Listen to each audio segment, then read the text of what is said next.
Sr. Deputado Luís Gonega.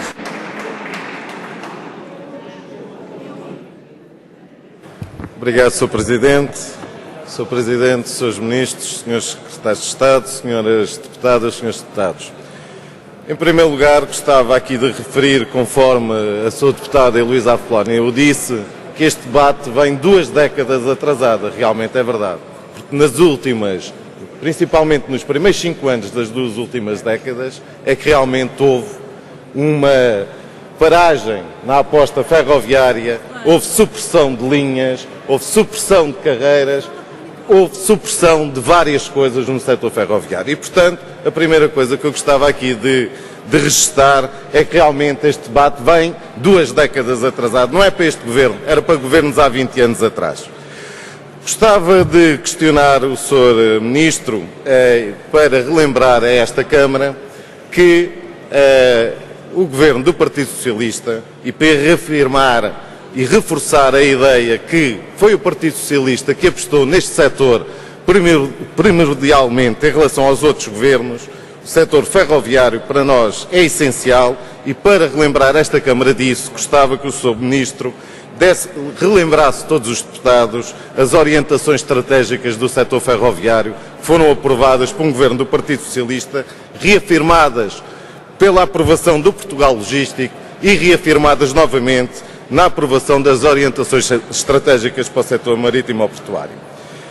Também para provar a esta Câmara que o setor dos transportes é primordial para um Governo do Partido Socialista, pedi ao Sr. Ministro que relembrasse esta Câmara a grande aposta que fez quando tanta gente, e na interpelação que foi feita, enfocaram a poluição que os transportes rodoviários fazem. Gostaria que o Sr. Ministro aqui referisse o esforço financeiro que foi feito pela STCP, pela Carris, nomeadamente na modernização da sua frota, para ter uma eficiência energética maior e uma poluição menor, que, infelizmente, nesta interpelação, o PEV esqueceu-se de referir.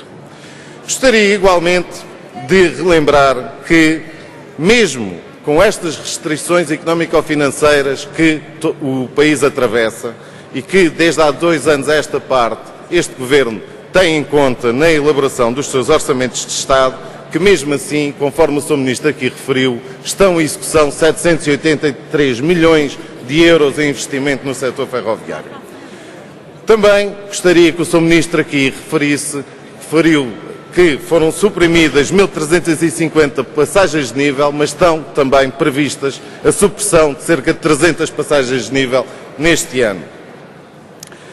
Gostaria também que o Sr. Ministro, por fim, e que foi um debate que esta Câmara promoveu a semana passada através de uma petição, disse aqui, e bem, reafirmou, que a linha Évora, Casa Branca, Alcácer e Sines-Grândola, portanto, para fazer a ligação do Porto de Sines a Caia, era uma linha primordial.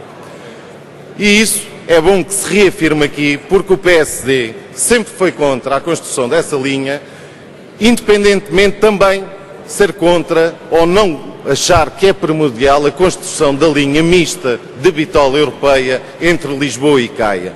E, portanto, Sr. Ministro, eu gostaria que o Sr. Ministro explicasse uma vez mais à bancada do PSD e do CDS qual é a importância que essa linha tem para o país e principalmente para o transporte de mercadorias do Porto de Sines, para aumentar o interland desse porto até a Espanha e também para o transporte de passageiros de Beja e de Évora até Lisboa. Disse, Sr. Presidente. Obrigado.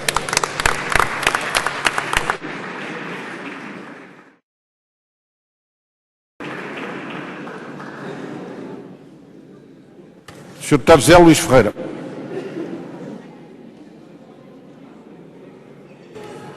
Obrigado, Sr. Presidente. Sr. Ministro dos Transportes, eu ouvi com atenção na intervenção que fez, mas devo confessar que os verdes não viram nessa intervenção qualquer indício que nos levasse a alterar a leitura que fazemos sobre a política que tem sido seguida pelo Governo e pelo seu Ministério no que diz respeito aos transportes públicos e, em particular, quanto à ferrovia convencional.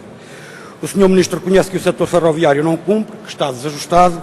Pois está, Sr. Ministro. Mas o setor ferroviário está como está, não foi certamente por obra de qualquer força divina. há de ter sido por responsáveis e seria bom que o Sr. Ministro também nos pudesse dizer quem são, já que não nos diz para quem é que o Governo está a governar, que eu espero que ainda venha a dizê-lo até ao fim da interpelação. Ó, Sr. Ministro, nós não percebemos muito bem porque é que Portugal, ao contrário do resto do mundo, que está a fazer um grande investimento na ferrovia, vem desde os anos 90 a insistir num progressivo abandono da ferrovia em termos de investimento.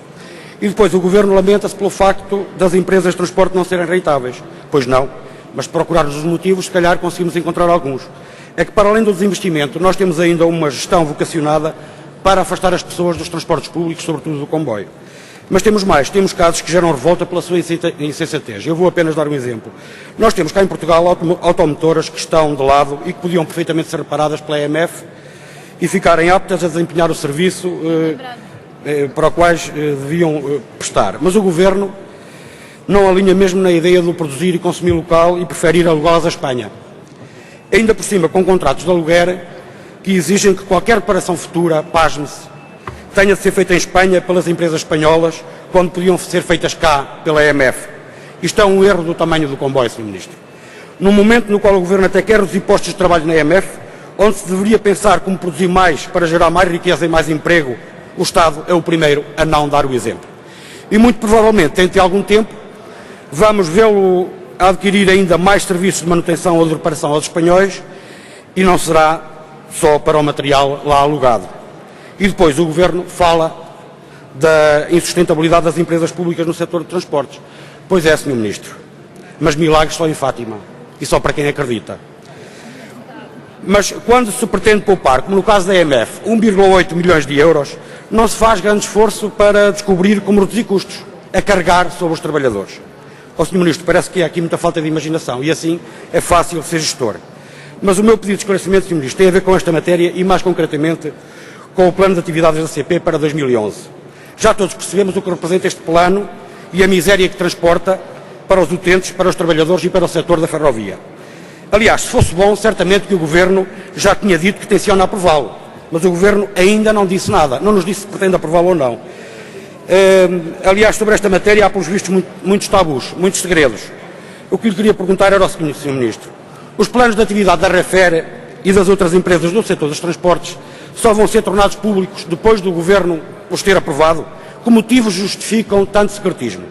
Por fim, e uma vez que o Governo tem até ao fim do mês, portanto até à próxima segunda-feira, terá que tomar uma decisão sobre eles, aprová-los ou não, diga-nos lá, Sr. Ministro. O Governo vai aprovar ou não vai aprovar o plano de atividades da CP para 2011? Que se conhece, é o único da CP. Os outros não conhecemos. Mas queríamos saber se o Sr. Ministro nos dissesse aqui hoje se o Governo vai ou não vai aprová-lo. Muito obrigado.